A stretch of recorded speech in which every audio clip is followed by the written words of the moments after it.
Welcome to Calvince Online Math. Let us use completing the square method to solve this quadratic equation. So we have x squared plus 4x minus 5 is equal to 0.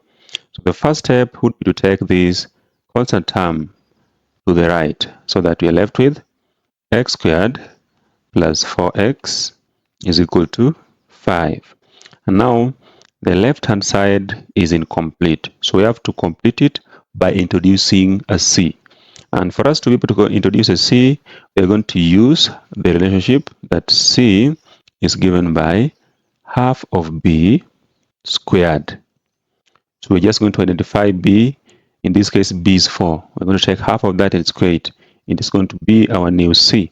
So we have x squared plus 4x plus the new c, which is 2 squared, is equal to 5. And to keep the balance, we do the same to the right hand side. So after this, we take the perfect square in the left hand side, where we're just going to take the square root of x squared and the square root of the new c. So the square root of x squared is x. We add that to the square root of the new c, which is just 2, and then we take the square of that. Then we simplify what we have on the right hand side, so that is 5 plus 2 squared is 4.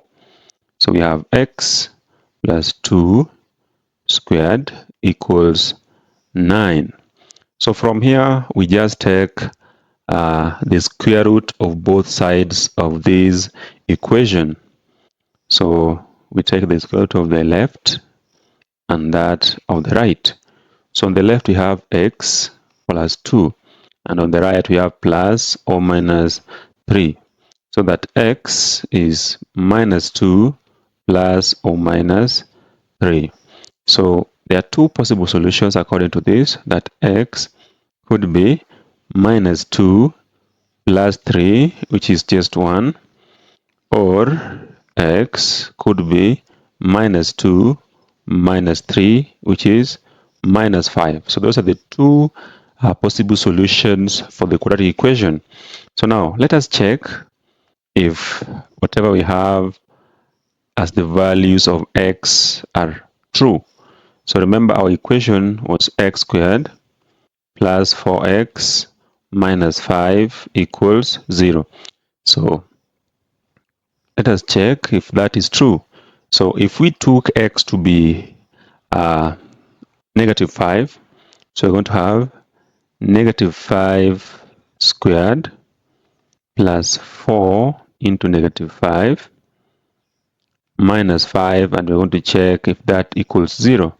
So negative 5 squared is 25 plus 4 times a negative 5, that is 20.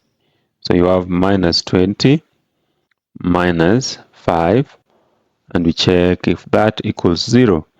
So this is like 25 minus 25 minus 20 minus 5 is minus 25, and we check if that equals 0. So 25 minus 25 is 0, and we can see that that equals 0.